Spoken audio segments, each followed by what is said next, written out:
क्या ऐसा अक्सर आपके साथ होता है कि कोई भी काम आप जब भी करने बैठते हो तो आप अपना फोन बार बार चेक करते रहते हो, आप नोटिफिकेशंस चेक करने लगते हो एंड ऐसे आपका दिमाग सोचता ही रहता है और आप डिस्ट्रैक्टेड होते रहते हो बार बार। क्या आपको लगता है कि आजकल आपका अटेंशन स्पैन बहुत ज्यादा घट गया है? आप ज्यादा टाइम तक किसी भी चीज में फोकस नहीं कर पाते हो। मतलब कि लोगों को लगता है फोकस करना मतलब ये है कि जिस चीज पर आप फोकस करना चाहते हो उसको हाँ बोलना, पर असल में ऐसा नहीं है। इसका मतलब है 100 ऐसी इंटरेस्टिंग चीजों को ना बोलना जो आपके दिमाग में चल रहे हैं। अगर आपने अपना अटेंशन पावर आज के एवरेज इंसान से थोड़ा सा भी ज्यादा कर लिया तो आप उनसे कई ज्यादा आगे निकल जाओगे। आपके और एक सक्सेसफुल पर्सन के बीच का जो डिफरेंस है वो यही है कि कौन ज्यादा अटेंशन पे कर सकता है। काम योर ब्रेन डाउन। क्या आप 1 घंटा कंटिन्यूअसली 100 kg का वेट उठा सकते हो? नहीं ना।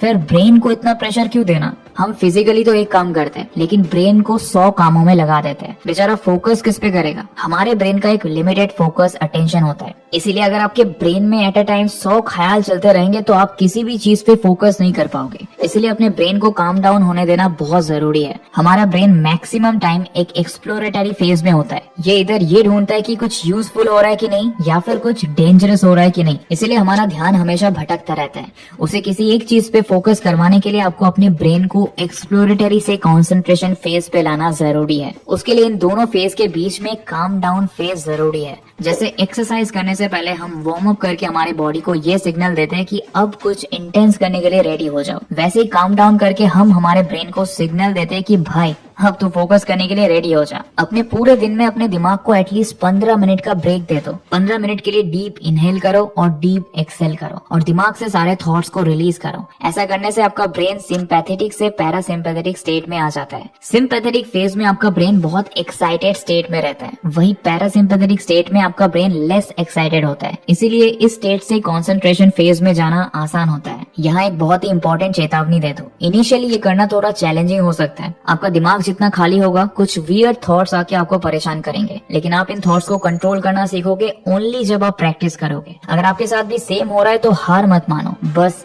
Trust the process. Number 3, acknowledge your current attention span and increase gradually. हर कोई सेम नहीं होता, किसी का अटेंशन स्पैन थोड़ा ज्यादा, किसी का थोड़ा कम। अटेंशन स्पैन ज्यादा होना अच्छी बात है, लेकिन अगर आपका अटेंशन अभी कम है तो उसके लिए डिप्रेस्ड मत हो जाओ। अगर आप किसी का अटेंशन स्पैन 1 घंटे का देख रहे हो तो इसका मतलब ऐसा नहीं है कि शुरू से ही वो इंसान इतना फोकस्ड रहता है। It takes time. उसने भी कभी बस 2 से 3 मिनट फोकस करने से ही शुरू किया है। आप भी बस 1 मिनट फोकस करने से शुरू कर सकते हो और ग्रेजुअली इस टाइम को इंक्रीज करते जा सकते हो। हर किसी को कहीं ना कहीं से शुरू करना ही पड़ता है। अभी आपका अटेंशन स्पैन कितना है, जितना भी है उसको एक्नॉलेज करो और धीरे धीरे उसे इंक्रीज करने पे काम करो। किसी चीज को आप तभी मास्टर कर पाओगे जब आप उसे रेगुलरली प्रैक्टिस करोगे। हर दिन थोड़ा थोड़ा करके फोकस करने की कोशिश करो और धीरे धीरे आपका फोकस ऑटोमेटिकली बढ़ेगा। नंबर 4, अटेंशन समुद्र की लहरों की तरह होता है। ये सबके साथ होता है। कभी कभी हमारा फोकस काफी अच्छे से बैठता है और कभी कभी कुछ समझ में ही नहीं आता है। असल में ये आपकी फॉल्ट नहीं है, बल्कि आपका ब्रेन बना ही ऐसे है जिससे ये एक रिदम में फोकस करता है। असल में हमारे अटेंशन को एक केमिकल प्रभावित करता है जिसका नाम है नॉर एड्रेनालिन। नॉर एड्रेनालिन या नॉर एपिनेफ्रिन एक हार्मोन होने के साथ साथ न्यूरोट्रांसमीटर भी है। न्यूरोट्रांसमीटर मतलब वो केमिकल्स जो एक नर्वस सिस्टम में रेस्पॉन्स को ट्रांसफर करता है। ये हमारे ब्लड में एड्रेनालिन के साथ मिलकर एक स्टेबिलिटी मेंटेन करता है। जहाँ एड्रेनालिन हमें बहुत एक्साइटेड बनाता है, वही नॉर एड्रेनालिन हमें स्टेबिलिटी देती है। ये हमारे स्लीप वेक साइकिल को इन्फ्लुएंस करता है, अटेंशन इंक्रीज करता है और through out the day focus करने में हेल्प करता है। ये नॉर एड्रेनालिन हमारे ब्रेन के स्टेम से रिलीज होता है, वो भी एक रिदम में, मतलब आता है फिर जाता है, आता है फिर जाता है। जब एड्रेनालिन रिलीज होता है तब अटेंशन बढ़ता है, वही जब एड्रेनालिन रिड्यूस हो जाता है तब फोकस भी कम हो जाता है। इसीलिए हमेशा प्रिपेयर्ड रहो अपने नॉर एड्रेनालिन बूस्ट के लिए। ये रिदम हर किसी का अलग होता है, कुछ लोगों का बहुत फ्रिक्वेंट, कुछ लोगों का काफी लॉन्ग टर्म। इसलिए अपने पैटर्न को जानने की कोशिश करो। जब फोकस बढ़ेगा तब वर्क करो, फिर जब अटेंशन रिड्यूस हो जा रहा है तब एक ब्रेक लो, पानी पियो, वॉक करो, हल्का मूव करो